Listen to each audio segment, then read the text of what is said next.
এ ফেরেশতারা আমি তোদেরকে গুনার কথা বলাইয়া দিলাম, এ অঙ্গ প্রত্যঙ্গ তোদেরকে গুনার কথা বলাইয়া দিলাম। এ জমিন ওয়ালাইসা আলাইহি শাহিদুম ওয়ালাইসা আলাইহিম শাহিদুন। আল্লাহ বলেন কাল হাসরের ময়দানে আমার গুনার পক্ষে কোনো সাক্ষী থাকবে না, আমার গুনার পক্ষে কোনো সাক্ষী থাকবে না, জমিন থাকবে না, হাত থাকবে না, পা থাকবে না, গুনার পক্ষে কোনো সাক্ষী থাকবে না।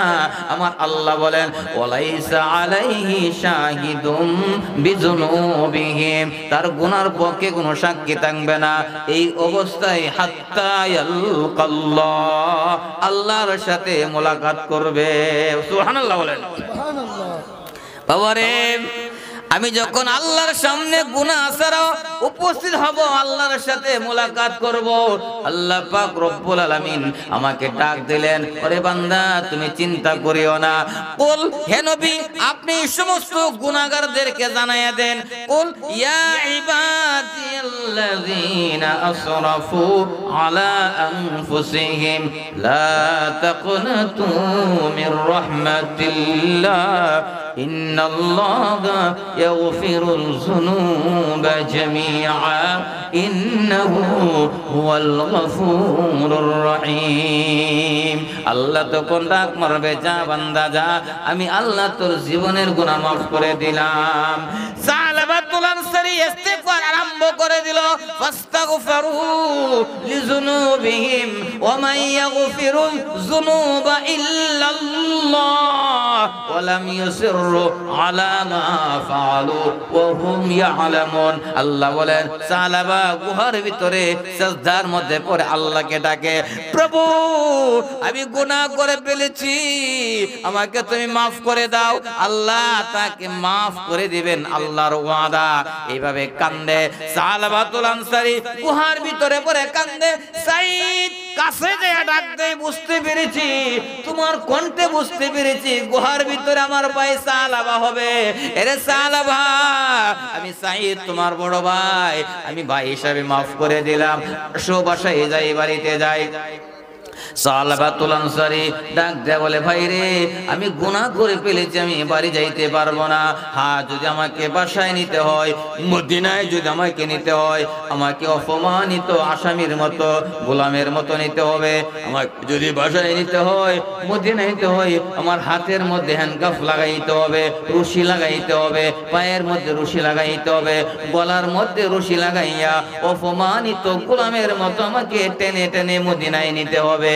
আর মানুষেরা যখন বলবে সালাবার গলার মধ্যে রশি কেন, এই অপমান কেন, অপদস্থ কেন, তখন বলবে যারা আমানতের খেয়ানত করে, যারা আমানতের খেয়ানত করে, যারা আল্লাহকে ভয় করে না, তাদের এই অবস্থা হয়। কথা ঠিক কিনা বলে?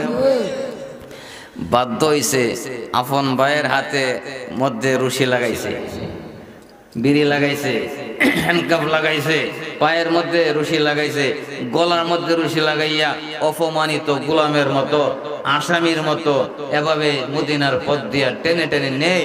আর মানুষেরা বলে সালাবার এই অবস্থা কেন?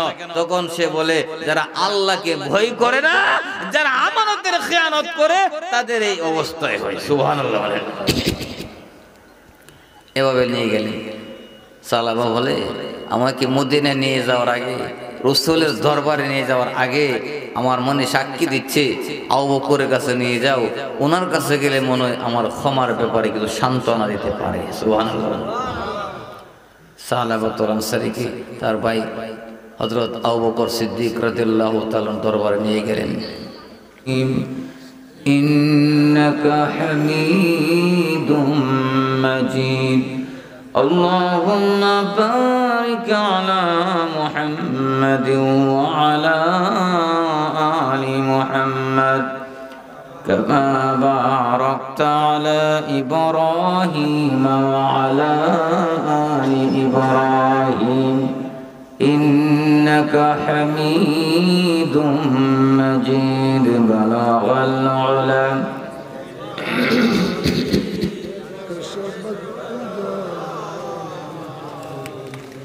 حسنت جميع خصاله صلوا عليه وآله بلغ العلا بكماله كشف الدجى بجماله حسنت جميع خصاله صلوا عليه وآله محبة لا إله إلا الله محبة أريد برو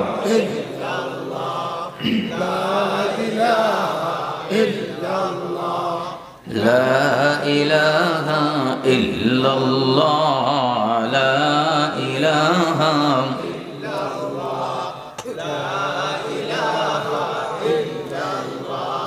नहीं कोनो माबूद अल्लाह चरा नहीं कोनो माशूक अल्लाह चरा ला इलाहा इल्लल्लाह माबूद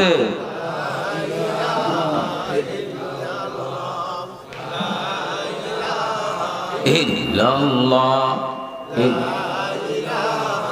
इल्लल्लाह ला इलाहा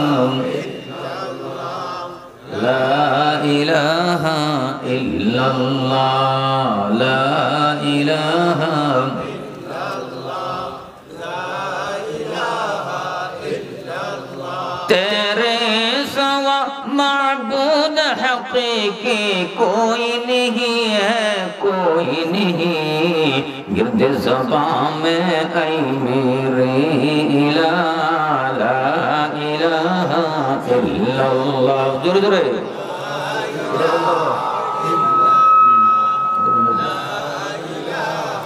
इल्लल्लाह ला इलाहा इल्लल्लाह ला इलाहा इल्लल्लाह ला इलाहा इल्लल्लाह जोरे जोरे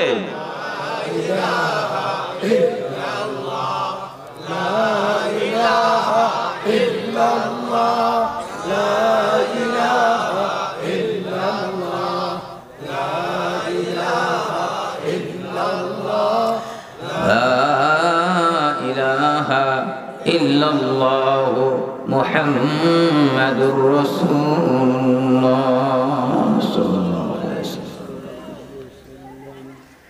कुरैश पूर्वपाड़ा फातिमातुज ज़हरा রাদিয়াল্লাহু তাআলা আনহা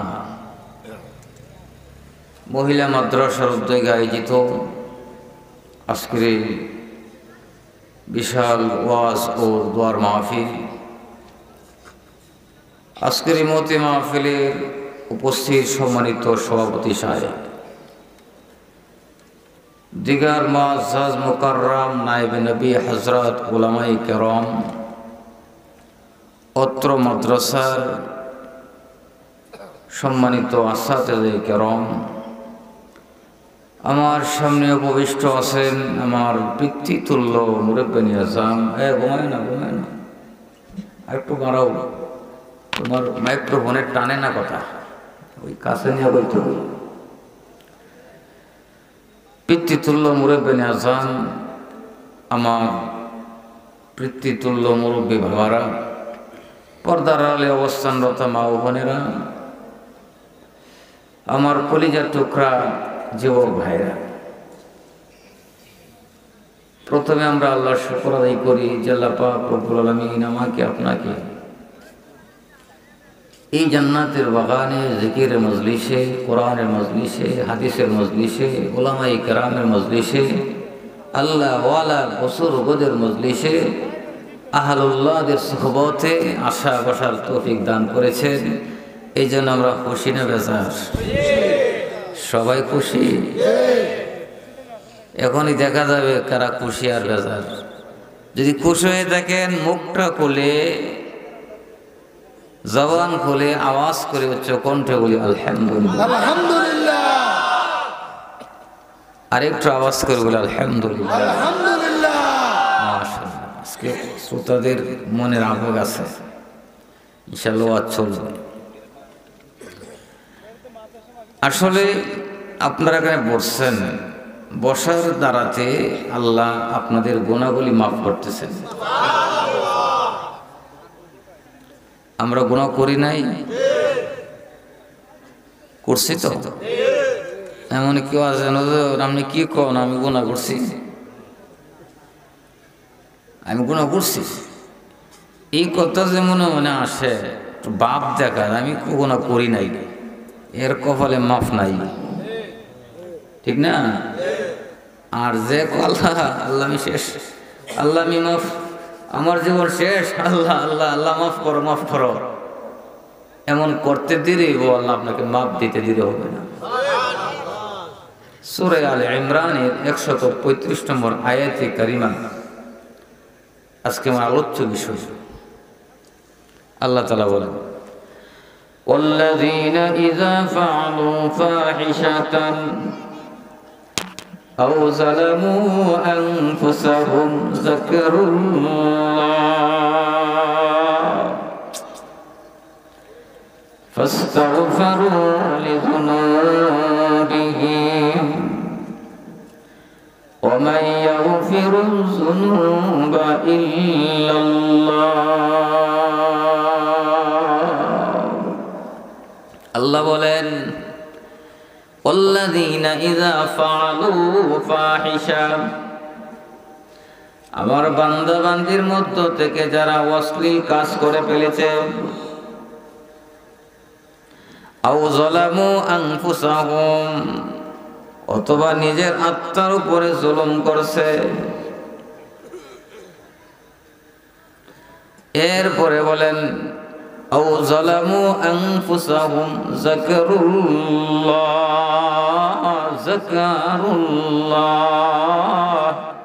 ফাস্তাগফারু লিযুনুবিহিম,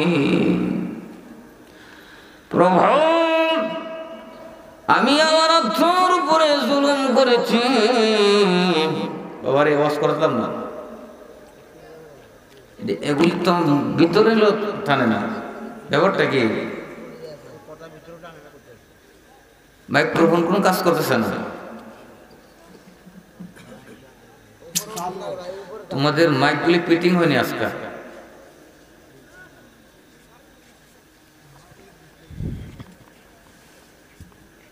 কি করতা?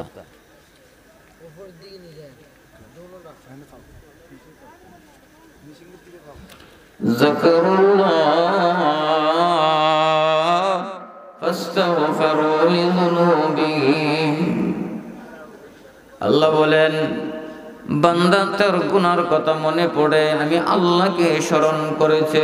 সুবহানাল্লাহ বলেন। ও বাবা, তুমি যে গুনাহ দিনের বেলা করেছো, এখন ওয়াজ মাহফিলে এসে আল্লাহর কথা মনে পড়ে গেছে, এই কথা ভেবে ফাস্তাগফারু লিযুনুবিহিম, ওই গুনাহকে চোখের সামনে হাজির করে আল্লাহ পাক রব্বুল আলামিনের কাছে ইস্তিগফার করেছে, ক্ষমা চেয়েছে। আল্লাহ বলেন, বান্দারে যা যা যা, আমি আল্লাহ তোর জীবনের সব গুনাহ মাফ করে দিলাম। এই আয়াতের তাফসিরে মজার একটা ঘটনা আনা হয়েছে, শুনতে রাজি আছেন? অসুবিধা দিয়েছে? বাবারি জাগা, বাবা কই যান? আমার লইয়া যায় আই করবো, 1 নাম্বার যাচ্ছে। খারাপ লাগতেছে আজকে, মন রাবেরও ওয়াজ করুন, চিন্তা করেন না, সুযোগ পাইছি আজকে তাকুন যাইতাম না, গাড়ি আনি নাই, আজকে থাকবো আপনাদের পরশ। লাগতেন না মরে? রাখবো না? মাশাআল্লাহ, আলহামদুলিল্লাহ। আল্লাহ পাক রব্বুল আলামিন এই আয়াতের ভিতরে মজার একটা ঘটনা বয়ান করেছেন। তাফসীর কিতাবের ভিতরে আল্লামা জালালউদ্দিন সিয়ুতি রাহমাতুল্লাহি আলাইহি তাফসীরে জালালাইনের টিকার ভিতরে, হাসিয়ার ভিতরে, যে কিতাব আমি বর্তমানে পড়াইতেছি তাফসীরে জালালাইন প্রথম খণ্ড, আমার প্রাণের বাবারা খুব মনোযোগ, খুব গভীর মনোযোগের সাথে কথা বলে শুনতে হবে। অনেক কষ্ট করে আসছি, শরীর ক্লান্ত, ঘুম নাই, খাবার নাই, জুমার নামাজ পড়াই আবার রওনা দিয়েছি। বাবারে বক্তা যে কি কষ্ট, এটা কসম করে বললেও কেউ বিশ্বাস করে না। আপনি আমার সাথে এক সপ্তাহ ঘুরেন, ঘুরলে বুঝতে পারবেন বক্তাদের কত মজা, কত কষ্ট। আসুন, আল্লাহ পাক রব্বুল আলামিন ওই আয়াতের ভিতরে আয়াতটা কেন নাজিল করেছেন, মুফাসসিরে কেরাম এখানে তাফসীরের মধ্যে ঘটনা এনেছেন। দুইজন সাহাবীর শানে এই আয়াতটা নাজিল হয়েছে, বলেন সুবহানাল্লাহ। কোরআনের আয়াত আল্লাহ এমনি নাজিল করে নাই, কোরআন আল্লাহ এমনি নাজিল করে নাই। যে কোনো ঘটনার প্রেক্ষাপটে, যে কোনো সমস্যার সমাধানের জন্য আল্লাহ আয়াত নাজিল করে, আল্লাহ সূরা নাজিল করে। এই সূরা আল ইমরানের 135 নম্বর আয়াত নাজিল করেছেন দুইজন সাহাবীকে কেন্দ্র করে। আল্লাহর নবী রহমতে আলম বরকতে আলম তবুকের ময়দানে চলে গেলেন, যুদ্ধের ময়দানে। মক্কা থেকে মদিনায় হিজরত করে একজন সাহাবী আসলেন। আর মদিনার সাহাবীদেরকে আনসার বলা হয়। এদিকটা কদিস হয়েছে, কদিস এই জন্য আল্লাহর নবী সুদূর মক্কা থেকে হিজরত করে মদিনায় আসে। হযরত সাঈদ ইবনে আব্দুর রহমান রাদিয়াল্লাহু তাআলা আনহু আর মদিনার সাহাবী হযরত সাঈদ ইবনে আব্দুর রহমান মক্কার সাহাবী। আর মদিনার সাহাবী হযরত সালাবাতুল আনসারী রাদিয়াল্লাহু তাআলা আনহু। সালাবাকে ডাক দিয়া বলেন, ও সালাবা, মক্কার সাহাবী আব্দুর রহমান হিজরত করে আমরা মদিনায় আসছি। মদিনার সাহাবী তোমাকে আনসার বলা হয়। আনসার মানে সাহায্যকারী, আনসার পার্টি, সাহায্য তারা করে। তোমরা এই সাহাবীদেরকে সাহায্য করবে, এই জন্য তাদেরকে আনসার বলা হয়। আমার সাহাবী সাঈদ ইবনে আব্দুর রহমানকে আমি তবুকের যুদ্ধের ময়দানে নিয়ে যাচ্ছি। আর সালাবা, তোমার হাতে সাঈদের যত কিছু আছে, পরিবার সহ ঘরের দায়িত্ব সহ সব কিছু তোমার হাতে আমানত রেখে গেলাম, তুমি কিন্তু আমানতের খেয়ানত করবে না। সুবহানাল্লাহ। তবুকের ময়দানে চলে গেলেন, তবুকের যুদ্ধে চলে গেলেন। আমার প্রাণের ভাবারা, খুব খেয়াল করে গভীর মনোযোগের সাথে ঘটনা শুনুন, তাফসীরের ঘটনা। হযরত সালাবাতুল আনসারী দিন যায় রাত্র যায়, কিন্তু দেখা গেল ওই শয়তান মিয়া তার কাদের মধ্যে বসে। শয়তান, ইবলিস শয়তান, মারদুদ শয়তান তার কাদের মধ্যে বসে তাকে পিন মারতেছে। বাবা একটু ঠিক আছে, আস্তে, এখন ঠিক আছে। এইভাবে সালাবার কাদের মধ্যে শয়তান কুমন্ত্রণা প্রবঞ্চনা দিতে লাগলো। সালাবারে ওই যে সাঈদ ইবনে আব্দুর রহমানের স্ত্রী বড় সুন্দরী, নাউজুবিল্লাহ বলেন, সুবর্ণ সুযোগ চলে যায়।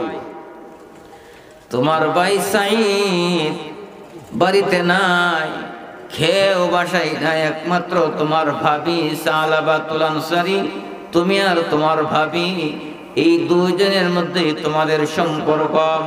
এই মুহূর্তে সুবর্ণ সুযোগ তুমি যদি কাজে না লাগাও আর কোনোদিন পারবে না।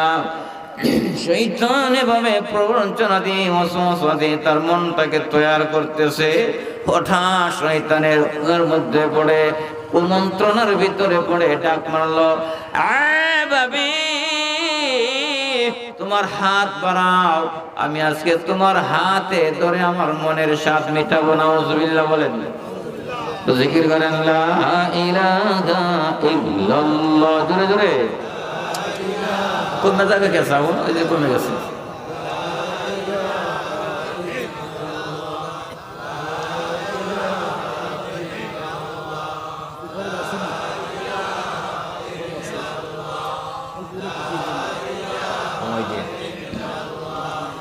লা ইলাহা ইল্লাল্লাহ লা ইলাহা لا إله إلا الله لا إله إلا الله لا إله إلا الله محمد رسول الله صلى الله عليه وسلم উঠবেন না বাবা উঠবেন না কেউ উঠবেন না শয়তান এভাবে ওয়াসওয়াসা দিয়া সালাবাতুল আনসারীকে জিনার দিকে ধাবিত করতেছে নাউজুবিল্লাহ বলেন পর্দার কাছে চলে গেল পর্দার বাহির থেকে ডাক মারলো ও ভাবি আপনার সুন্দরী হাতটা একটু বাড়ান না মনের সাধটা মিটাই নাউজুবিল্লাহ কিন্তু দেখেন ভিতরের পর্দার ভিতরে মা ওই বোন যদি সৎ হয় আল্লাহ আলিয়া হয় বাবা একটু ঠিক করো ভালো করে করো ভিতর থেকে সালামাকে দুইটা ওয়াজ করলো বেশি না দুইটা কথা বললে ও বাবা আপনার ভিতরের জিনিস যদি ভালো হয় পর্দার ভিতরে ঘরের ভিতরে জিনিস যদি ভালো হয় বুঝেন তো বিবি সাহেব নিজের বিবি যদি ভালো হয় এই বিবি হলো আপনার কারখানা ফ্যাক্টরি বাবারে ফ্যাক্টরি যদি ভালো হয় মাল ভালো বাইর হবে কথা ঠিক কিনা বলেন আর সেই মহিলা যদি মন্দ হয় এই মহিলা যদি খারাপ হয় আপনি যতই কিছু করেন কিছুই কাজে আসবে না কিছুই কাজে আসবে না যার ঘর ঠিক তার সব ঠিক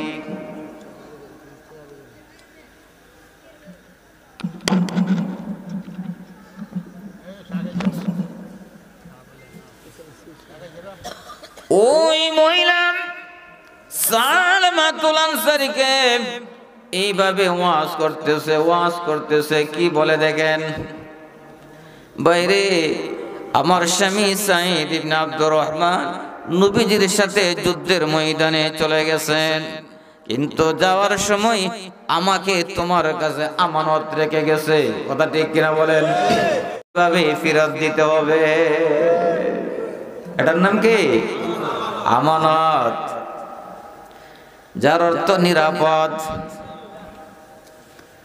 এই জন্য আমানতের খেয়ানত করা যাবে না লা ঈমানা লিমান লা আমানাতালা ওয়ালা দীনা লিমান লা আহাদালা নবী বলেন যার আমানত নাই তার কোনো দিনদারি নাই লা ঈমানা তার কোনো ঈমান নাই লা ঈমানা লিমান লা আমানাতালা যার কাছে আমানতি নাই তার মধ্যে কোনো ঈমান নাই ওয়ালা দীনা লিমান লা আহাদালা যার কাছে ওয়াদা নাই ওয়াদা ভঙ্গ করে সেও মুসলমান হতে পারে না ইমানদার হতে পারে না এই জন্য আসুন প্রাণের বাবারা চাঁদপুরের বাবারা কচুয়ার বাবারা খুব খেয়াল গভীর মনোযোগের সাথে কথাগুলি শ্রবণ করুন তাফসীরের ঘটনা মুফাসসিরিনে কেরাম বলেন ওই মুহূর্তে সালাবাতুল আনসারীকে সাঈদ ইবনে আব্দুর রহমানের স্ত্রী ওই মহিলা বাবারে এটা মহিলা মাদ্রাসা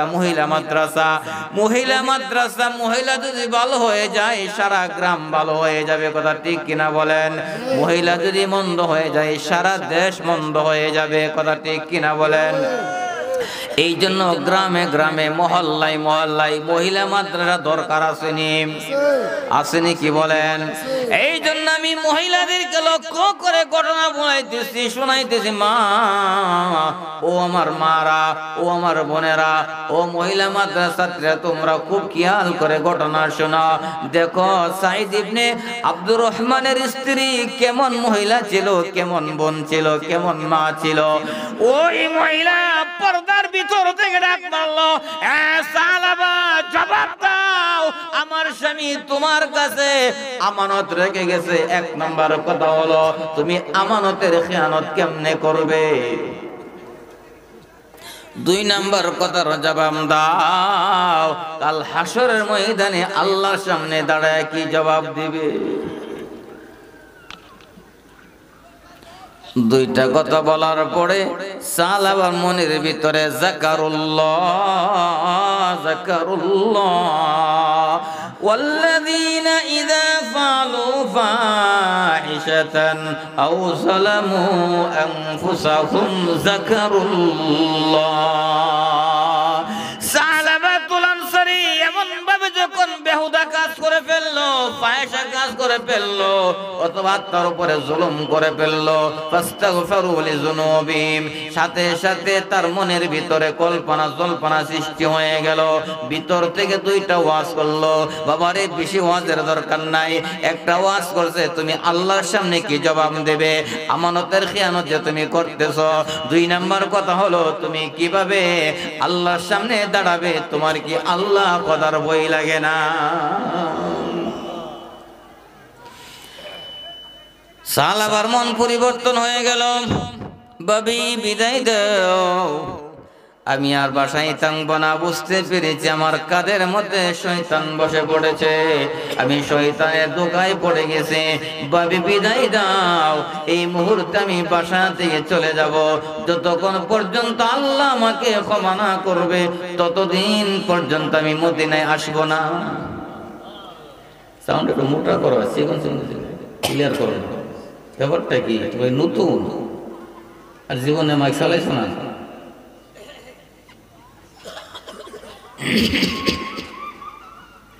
জঙ্গলে চলে গেলেন, মদিনা থেকে বাহিরে গুহার ভিতরে জঙ্গলে চলে গেলেন। ওই জঙ্গলের ভিতরে যাইয়া কিভাবে নিজের গুনাহকে স্মরণ করে করে, যেই কথাটা আমি শুরু করেছি, গুনাহ কি জিনিস দেখেন, আপনার ভিতরে গুনাহ করেছেন, আপনার ভিতরে এমন একটা অপরাধ, মনের ভিতরে জল্পনা কল্পনা। সালাবাতুল আনসারী জঙ্গলের ভিতরে যাইয়া গুহার ভিতরে সিজদায় পড়ে আল্লাহকে এমন ভাবে আহ্বান করতেছে, আল্লাহকে ডাকে, প্রভু গো আমি সালাবা যে অপরাধ করেছি, অন্যায় করেছি, জুলুম করেছি, গুনাহ করেছি, প্রভু গো যতক্ষণ পর্যন্ত তুমি আমাকে ক্ষমা না করবে আমি সালাবা এই গুহার ভিতর থেকে, জঙ্গলের ভিতর থেকে মদিনায় যাব না।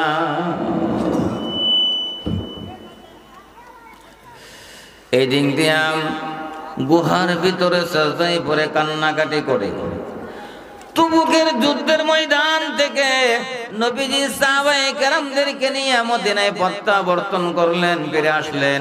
আসার পরে সমস্ত সাহাবায়ে কেরাম নবীকে স্বাগতম জানানোর জন্য, আহলান সাহলান মারহাবা দেওয়ার জন্য সবাই গেল, কিন্তু দেখা যায় সাহাবাকে দেখা যায় না। সুবহানাল্লাহ বলেন। রাসূল বলেন সাহাবা কই, সাহাবা কই, সাহাবা কোথায়? সাহাবাকে দেখা যায় নাই। বাসায় আসলো, মদিনায় আসলো, সাঈদ ইবনে আব্দুর রহমানের স্ত্রীর কাছে খবর নিল, সাঈদ ও সালাবা তুমি কোথায় গেলে? রাসূল খবর নিয়ে দেখলে সালাবা এখানে নাই। এবার সাঈদ বলে, ও বিবি বলো না আমার ভাই কোথায় গেছে? নবীজির সেই সাহাবী আসাই সালাবা কোথায় চলে গেছে? এইভাবে তিনি যখন খবর নিলেন, এবার ডাক দিয়ে বলে, ও স্বামী তোমার ভাই সালাবা আমাকে বলেছিল আমার হাতটা বাড়ানোর জন্য, আমি হাত বাড়াই না, তাকে কোনো সুযোগ দেই নাই। পর্দার ভিতর থেকে বললাম, সালাবা তুমি কেমনে আমানতের খেয়ানত করবে, কেমনে তুমি আল্লাহর সামনে দাঁড়াবে, তোমার ভিতরে কি আল্লাহর ভয় সৃষ্টি হয় না? এই কথা বলার পরে আজ 3 দিন ধরে সালাবার কোনো খবর নাই।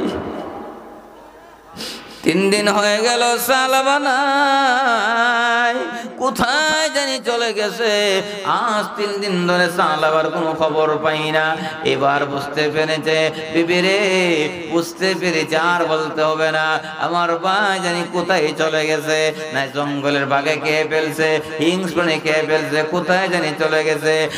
আর তিনি করলেন না, বিবি বিদায় দে, এই মুহূর্তে আমি আমার ভাইয়ের অনুসন্ধানে বের হয়ে যাব।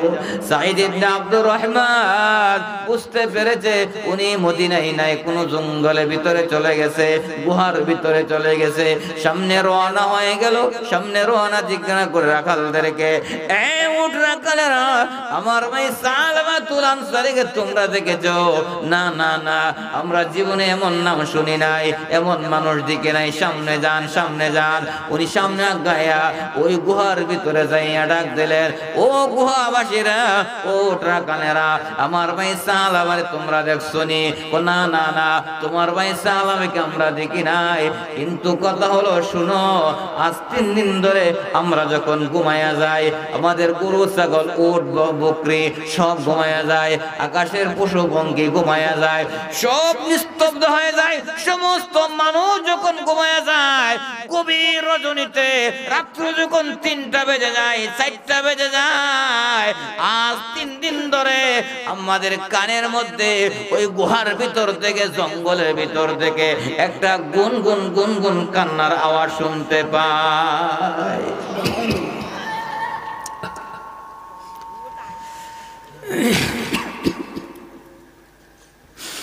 সাইদ ইবনে আব্দুর রহমান বুঝার বাকি রইল না, বুঝার বাকি রইল না, কোথায় থেকে আওয়াজটা আছে?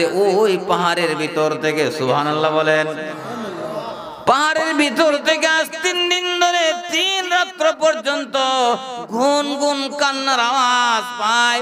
আর সেই আওয়াজের মধ্যে শুনতে পাই বলে, প্রভু গো, যতক্ষণ পর্যন্ত আমার মতো গুনাহগারকে তুমি মাফ না করবে, আমি সালাবা এই অপমানিত চেহারা মদিনাওয়ালাদেরকে দেখাইব না। প্রভু আমাকে তুমি মাফ করে দাও। কান্নাকাটি করেন, কান্নাকাটি করেন, আল্লাহর কাছে তওবা করেন।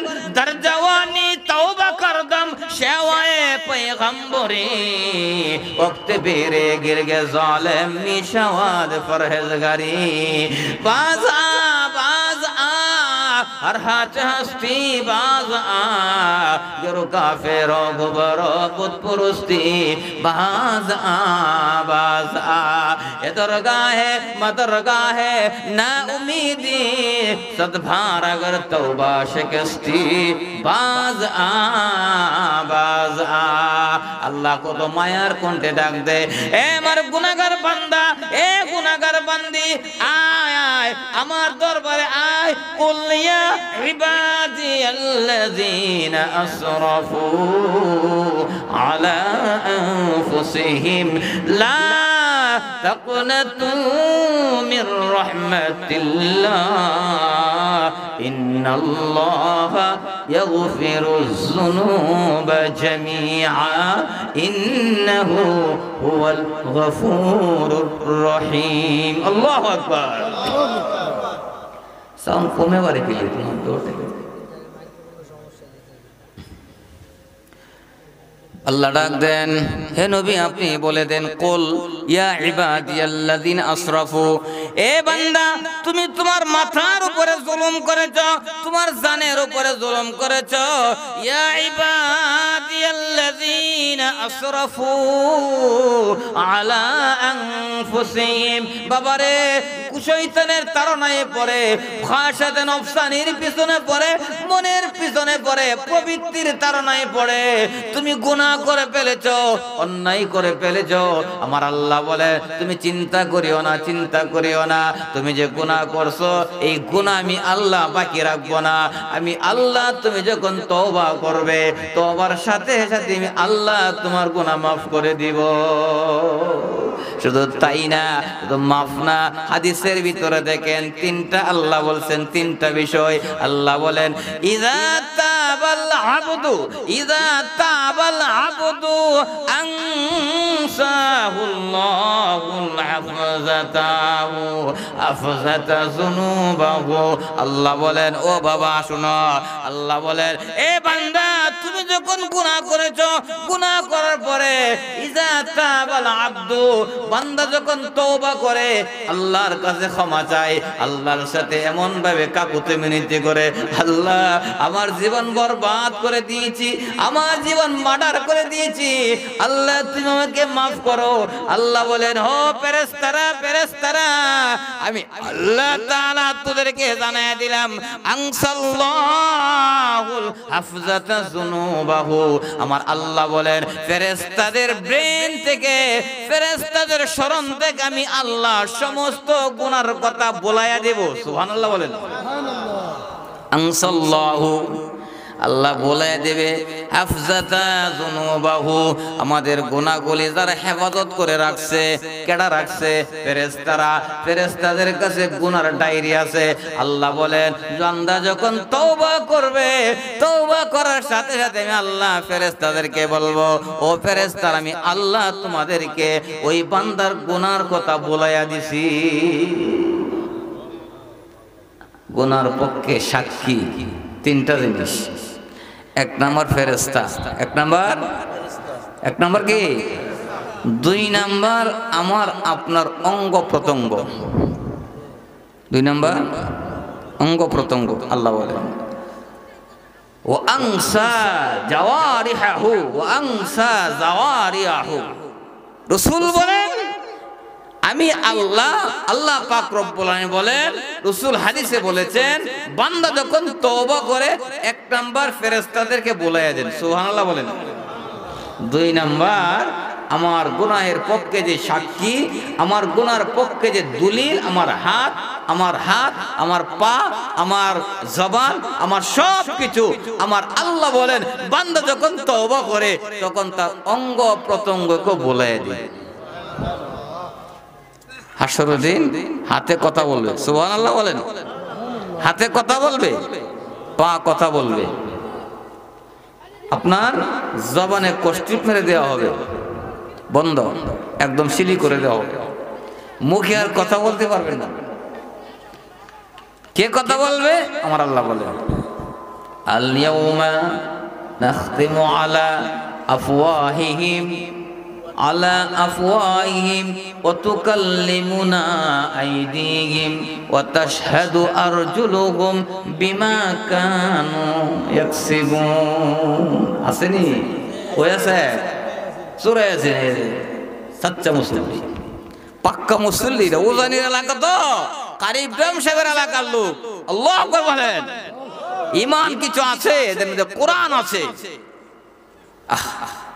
আল্লাহ বলেন আল ইয়াউমা নাখতিমু আলা আফওয়াহিহিম ওই দিন আমার আপনার জবান বন্ধ করে দেয়া হবে কষ্টিপ মেরে দেয়া হবে বন্ধ জবান কথা বলতে পারবে না মুখ বন্ধ করে দিবে কে কথা বলবে আল্লাহ বলেন আল ইয়াউমা নাখতিমু আলা আফওয়াহিহিম ওয়া তুকাল্লিমুনা আইদিহিম সুবহানাল্লাহ বলেন ওতুকাল্লিমুনা আইদিহিম আমার হাতে কথা বলবে সুবহানাল্লাহ বলেন হাতে কথা বলেনি আপনার হাতে কথা বলে দুনিয়াতে বলবে না ক্ষমতা নাই দুনিয়াতে আল্লাহ মুখ দিছে বলবার লাগে ওই দিন মুখ থাকবে না মুখ বন্ধ হাত মুখ হয়ে যাবে ওতুকাল্লিমুনা আইদিহিম আল্লাহ বলেন তোমার হাতে কথা বলবে ওয়ারজুলুহুম তোমার পায়ে কথা বলবে তোমার পাগুলি কথা বলবে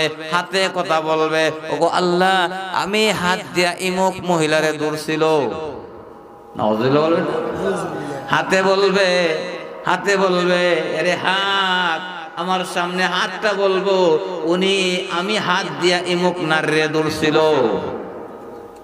আমি হাত দিয়া ইমুকের গাছের ডাব চুরি করে খাইছিল আমি হাত দিয়া ইমুকের বাড়ির নারকেল চুরি করে খাইছিল আমি হাত দিয়া ইমুকের বাড়ির পেঁপে চুরি করে খাইছিল আমি হাত দিয়া ইমুকের বাড়ির গরুগুলি ছড়াইয়া চুরি করে নিয়েছিল আমি হাত দিয়া এইগুলি করছিল ইমুক কাজ সব কাজ এই হাতে বলে দিবে বাবারে ওই দিন আপনার সহ্য হয়ে যাবেন কি রে এই হাতকে তো সুন্দর করে আমি মালিশ করেছিলাম এই হাতকে আমি এত সুন্দর করে সাবান দিয়ে আমি ধুইছিলাম এই হাতের মধ্যে কত তেল মালিশ করলাম এই হাতটাকে কত সুন্দর করে রাখলাম আজকে যে হাত আমার বিরুদ্ধে গেছে হাত দিয়ে বলতেছে এই কাজ করছে সেই কাজ করছে এইভাবে পায়ে কথা বলবে সুবহানাল্লাহ বলেন শুধু তাই না আমার আল্লাহ বলেন এ বান্দা তোমার গুনাহের পক্ষে তিনটা সাক্ষী এক নাম্বার ফেরেশতারা ইযা তাবাল আবদু আনসাহুল্লাহুল হাফজাতা যুনুবাহু ফেরেশতাদেরকে আল্লাহ গুনার কথা বলাইয়া দেবে, ফেরেশতারা আর গুনার কথা মনে থাকবে না। কেন? সে তওবা করেছে। 2 নাম্বার আল্লাহ বলে, এ বান্দা তুমি শোনো, তুমি যখন তওবা করবে 2 নাম্বার তোমার গুনাহের পক্ষে সাক্ষী হলো তোমার অঙ্গ প্রত্যঙ্গ। সুবহানাল্লাহ বলেন। এই অঙ্গ প্রত্যঙ্গ গুলিকে আমি আল্লাহ বলায়া দেব, ওই দিন গুনার কথা বইলা যাইব। কেন করবে? ও বান্দা তওবা করছে। কি করছে? 3 নাম্বার ও মাআলিমাহু, ও মাআলিমাহু মিনাল আরদি। আমার আল্লাহ বলেন এই মালিম গুলি, গুনাহের যে চিহ্নগুলো আছে, গুনাহের নিদর্শনগুলো আছে, আপনি যে জমিনে বসে গুনাহ করেছেন, যেই চেয়ারে বসে গুনাহ করেছেন, যেই রুমে বসে গুনাহ করেছেন, ওই রুমের মধ্যে যে গুনাহগুলি আমি করেছি, আপনি করেছি, ওই রুমের ওই জায়গা থেকে গুনাহের চিহ্ন চিরদিনের জন্য মোচন করে দিবে। ومعالمه حتى يلقى الله। সুবহানাল্লাহ বলেন। حتى يلقى الله وليس عليه شاهد بذنوبهم। আমার আল্লাহ নবী বলেন, আল্লাহ তাআলা বলেন, ওই হাসরের ময়দানে বান্দা তোমার গুনাহের পক্ষে কোনো সাক্ষী থাকবে না, ফেরেশতা থাকবে না, তোমার গুনার পক্ষে তোমার হাত পাও থাকবে না, তোমার গুনার পক্ষে সাক্ষী তোমার জমিনও থাকবে না। আমি আল্লাহ সব জায়গা থেকে গুনাহগুলি মোচন করে দেব। তোমার যে আমল নামার ডায়েরি, এই ডায়েরির মধ্যে লেখা হয়েছিল গুনাহ গুনাহ, আল্লাহ বলেন ডায়েরির সব গুনাহগুলি আমি আল্লাহ মুছে দিব। কি করলে? কি করলে? আরো জোরে কি করলে? তওবা। আস্তাগফিরুল্লাহ বলেন, বলেন আস্তাগফিরুল্লাহ, আস্তাগফিরুল্লাহ, আস্তাগফিরুল্লাহ, আস্তাগফিরুল্লাহ, আস্তাগফিরুল্লাহ, আস্তাগফিরুল্লাহ, আস্তাগফিরুল্লাহ, আস্তাগফিরুল্লাহ। জোরে জোরে আস্তাগফিরুল্লাহ, আস্তাগফিরুল্লাহ, আস্তাগফিরুল্লাহ, আস্তাগফিরুল্লাহ। জোরে বলেন।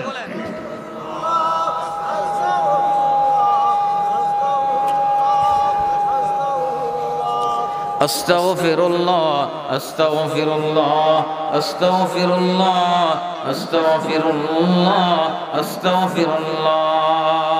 আল্লাহ আমাদের গুনাহগুলি মাফ করে দিয়েছেন। সুবহানাল্লাহ বলেন না। এ মাইক বাদ দিলামু, তোমরা মাইক সেটিং তো হইছে না, এত কাছাকাছি হরেন দে। জীবনে মাইক সাউন্ড ঠিক করতে পারবা? ওইদের হরেনটা মনে হয় এদিকে দিছো, একটা মাথাটা এদিকে দাও, এটার মাথায় এমনি দাও, এটার মাথায় এমনি দাও, কিছু বোঝে না। মাইক্রোফোনের দিকে মুখ দিলে কোনোদিন সাউন্ড দিতে পারবা না।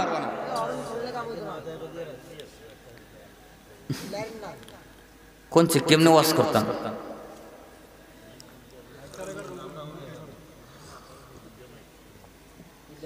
আস্তাগফিরুল্লাহ, আস্তাগফিরুল্লাহ, আস্তাগফিরুল্লাহ, আস্তাগফিরুল্লাহ। বলেন বলেন আস্তাগফিরুল্লাহ, আস্তাগফিরুল্লাহ।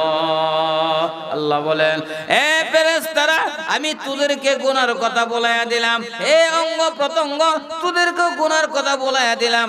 এ জমিন ওয়ালাইসা আলাইহি শাহিদুম ওয়ালাইসা আলাইহিম শাহিদুন। আল্লাহ বলেন কাল হাসরের ময়দানে আমার গুনার পক্ষে কোনো সাক্ষী থাকবে না, আমার গুনার পক্ষে কোনো সাক্ষী থাকবে না, জমিন থাকবে না, হাত থাকবে না, পা থাকবে না, গুনার পক্ষে কোনো সাক্ষী থাকবে না। আমার আল্লাহ বলেন ওয়ালাইসা আলাইহি শাহিদুম বিজুনুবিহিম, তার গুনার পক্ষে কোনো সাক্ষী থাকবে না। এই অবস্থায় হাত্তা ইয়ালকাল্লাহ, আল্লাহর সাথে মোলাকাত করবে। সুবহানাল্লাহ বলেন। সুবহানাল্লাহ। বাবারে আমি যখন আল্লাহর সামনে গুনাহ ছাড়া উপস্থিত হব, আল্লাহর সাথে মোলাকাত করব। আল্লাহ পাক রব্বুল আলামিন আমাকে ডাক দিলেন, ওরে বান্দা তুমি চিন্তা করিও না। কুল, হে নবী আপনি সমস্ত গুনাহগারদেরকে জানায়া দেন, কুল ইয়া ইবাদিয়াল্লাযীনা আসরাফু আলা আনফুসিহিম লা তাকনাতু মির রাহমাতিল্লাহ ইন্নাল্লাহা ইয়াগফিরুল যুনুবা জামিআ ইন্নাহু হুয়াল গফুরুর রহিম। আল্লাহ তখন ডাক মারবে, যা বান্দা যা, আমি আল্লাহ তোর জীবনের গুনাহ মাফ করে দিলাম। সালাবাতুল আনসারী ইস্তিগফার আরম্ভ করে দিল, ফাস্তাগফিরু লিযুনুবিহিম ওয়া মান ইয়াগফিরুল যুনুবা ইল্লাল্লাহ ওয়া লাম ইউসিররু আলা মা ফাআলু ওয়া হুম ইয়ালামুন। আল্লাহ বলেন সালাবা গুহার ভিতরে সিজদার মধ্যে পড়ে আল্লাহকে ডাকে, প্রভু আমি গুনাহ করে ফেলেছি, আমাকে তুমি মাফ করে দাও। আল্লাহ তাকে মাফ করে দিবেন, আল্লাহর ওয়াদা। এইভাবে কান্দে সালাবাতুল আনসারী, গুহার ভিতরে পড়ে কান্দে। সাইদ কাছে যায় ডাক দেয়, বুঝতে পেরেছি তোমার কণ্ঠে, বুঝতে পেরেছি গুহার ভিতরে আমার ভাই সালাবা হবে। এরে সালাবা, আমি সাইদ তোমার বড় ভাই, আমি ভাই হিসাবে মাফ করে দিলাম, সব বাসায় যাই, বাড়িতে যাই। সালাবাতুল আনসারী ডাক দেয়া বলে, ভাই রে আমি গুনাহ করে ফেলেছি, আমি বাড়ি যাইতে পারবো না। হ্যাঁ, যদি আমাকে বাসায় নিতে হয়, মদিনায় যদি আমাকে নিতে হয়, আমাকে অপমানিত আসামির মতো, গোলামের মতো নিতে হবে। আমাকে যদি বাসায় নিতে হয়, মদিনায় নিতে হয়, আমার হাতের মধ্যে হ্যান্ডকাফ লাগাইতে হবে, রশি লাগাইতে হবে, পায়ের মধ্যে রশি লাগাইতে হবে, গলার মধ্যে রশি লাগাইয়া অপমানিত গোলামের মতো আমাকে টেনে টেনে মদিনায় নিতে হবে। আর মানুষেরা যখন বলবে সালাবার গলার মধ্যে রশি কেন, এই অপমান কেন, অপদস্থ কেন, তখন বলবে যারা আমানতের খেয়ানত করে, যারা আমানতের খেয়ানত করে, যারা আল্লাহকে ভয় করে না, তাদের এই অবস্থা হয়। কথা ঠিক কিনা বলে? বাধ্য হইছে, আপন ভাইয়ের হাতে মধ্যে রশি লাগাইছে, বিড়ি লাগাইছে, হ্যান্ডকাফ লাগাইছে, পায়ের মধ্যে রশি লাগাইছে, গলার মধ্যে রশি লাগাইয়া অপমানিত গোলামের মতো, আসামির মতো এভাবে মদিনার পথ দিয়া টেনে টেনে নেয়। আর মানুষেরা বলে সালাবার এই অবস্থা কেন? তখন সে বলে যারা আল্লাহকে ভয় করে না, যারা আমানতের খেয়ানত করে, তাদের এই অবস্থায় হয়। সুবহানাল্লাহ বলেন। এভাবে নিয়ে গেলেন। সালাবা বলে, আমাকে মদিনায় নিয়ে যাওয়ার আগে, রাসূলের দরবারে নিয়ে যাওয়ার আগে আমার মনে সাক্ষী দিচ্ছে আবু বকরের কাছে নিয়ে যাও, ওনার কাছে গেলে মনে হয় আমার ক্ষমার ব্যাপারে কিছু সান্ত্বনা দিতে পারে। সুবহানাল্লাহ। সালাবাতুল আনসারীকে তার ভাই হযরত আবু বকর সিদ্দিক রাদিয়াল্লাহু তাআলা দরবারে নিয়ে গেলেন। ইয়া আমিরুল মুমিনিন, আমি শয়তানের প্ররোচনায় পড়ে, শয়তানের ওয়াসওয়াসায় পড়ে গুনাহ করে ফেলেছি। আমিরুল মুমিনিন আবু বকর সিদ্দিক রাদিয়াল্লাহু তাআলা দরবারে যাইয়া এই ঘটনা পেশ করলেন, আমি শয়তানের ধোঁকায় পড়ে এমন এমন অপরাধ করেছি, আপনার দরবারে আসলাম, আমাকে ক্ষমা কোনো ব্যবস্থা আছে কিনা বলেন। আবু বকর বলে, সালাবা যা যা, বিদায় হয়ে যা, আমার কাছে তোমার ক্ষমার কোনো ব্যবস্থা নাই, আমার দরবার থেকে বাইর হয়ে যাও।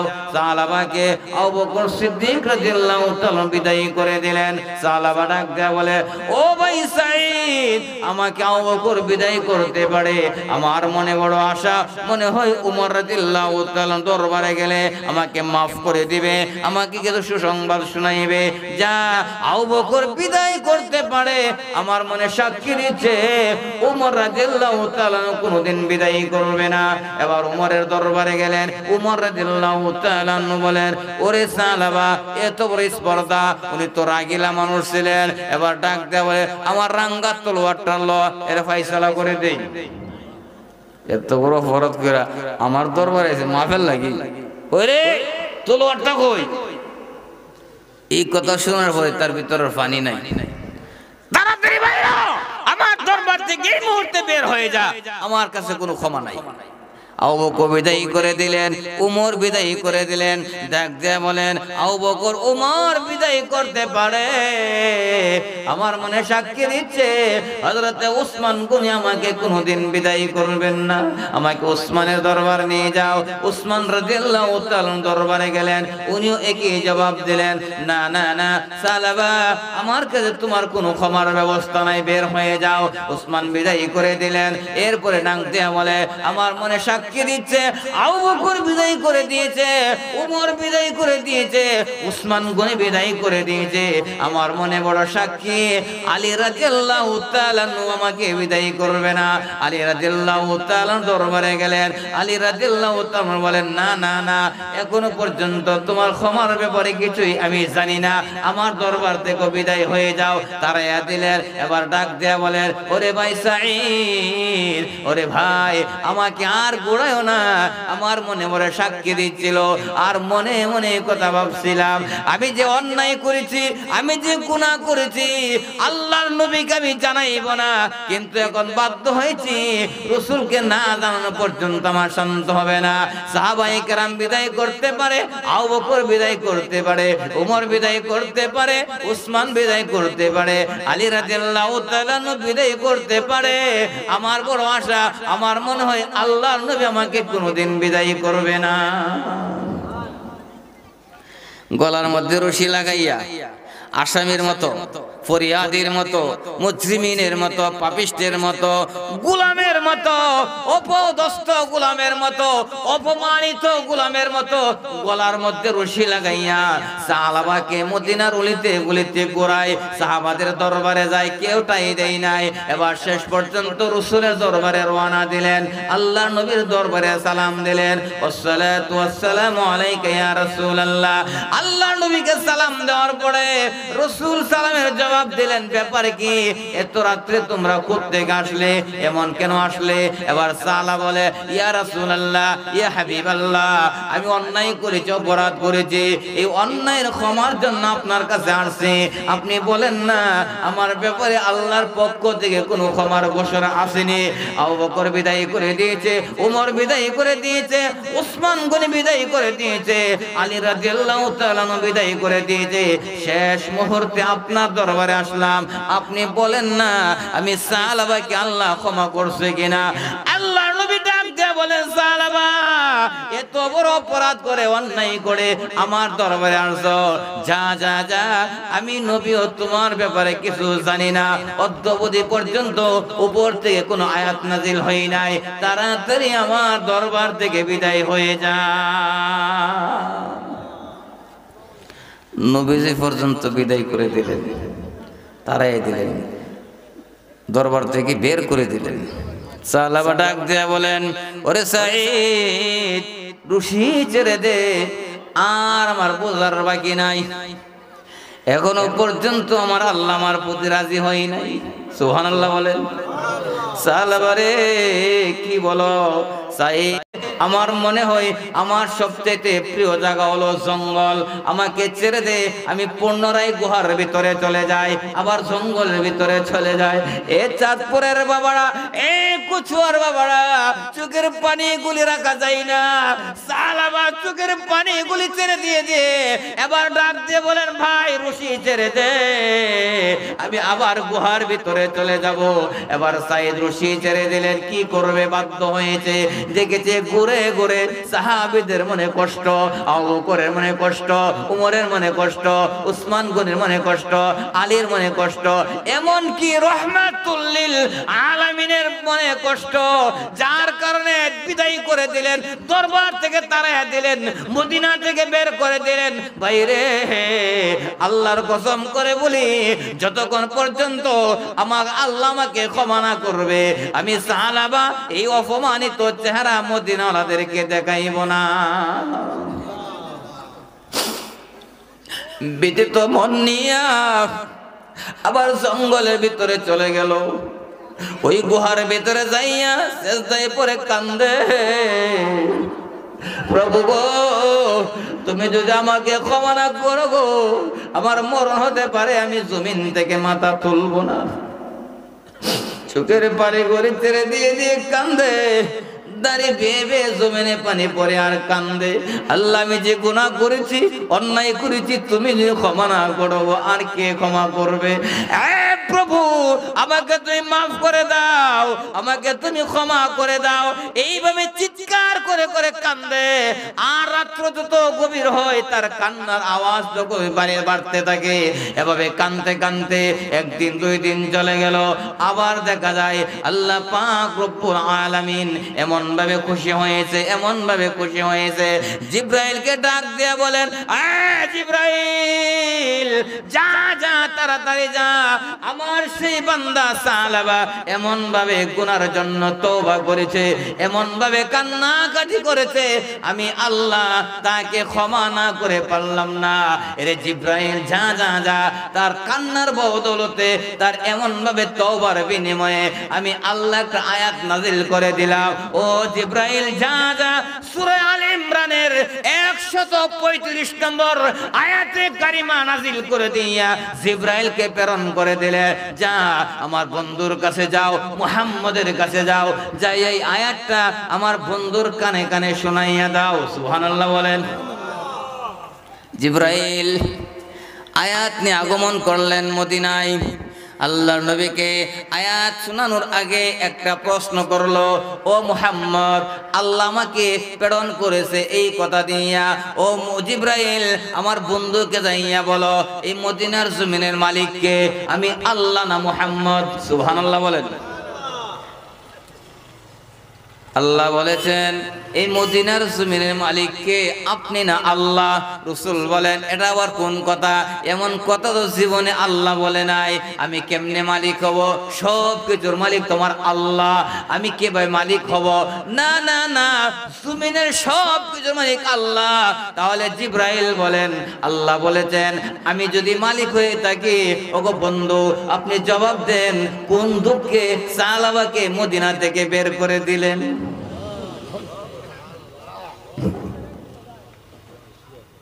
আমি যদি জমিনের মালিক হয়ে থাকি, তাহলে আপনি বলেন না কোন দুঃখে সালাবাকে তাড়াইয়া দিলেন? নবী গো, ও আমার হাবিব, আপনি জানেন না আমার সাহাবা এমন ভাবে কান্নাকাটি করেছে, এমন ভাবে রোনাজারি করেছে, এমন ভাবে আমি আল্লাহর কাছে তওবা করেছে, এমন ভাবে ইস্তেগফার করেছে, আমি আল্লাহ তার প্রতি রাজি হইয়া সূরা আল ইমরানের আয়াত আপনার কাছে প্রেরণ করে দিলাম।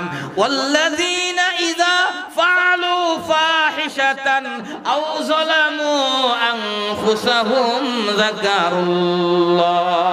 আল্লাহু আকবার। আল্লাহ বলেন যারা নিজের আত্মার উপরে জুলুম করেছে, গুনাহ করেছে, অন্যায় করেছে, অপরাধ করেছে, আল্লাহ বলেন এরপরে ফাস্তাগফিরু লিযুনুবিহিম, এই বান্দা গুনার জন্য তওবা করেছে, ইস্তেগফার করেছে, আমি আল্লাহ খুশি হইয়া আপনার কাছে আয়াত নাজিল করে দিলাম। বলেন সুবহানাল্লাহ।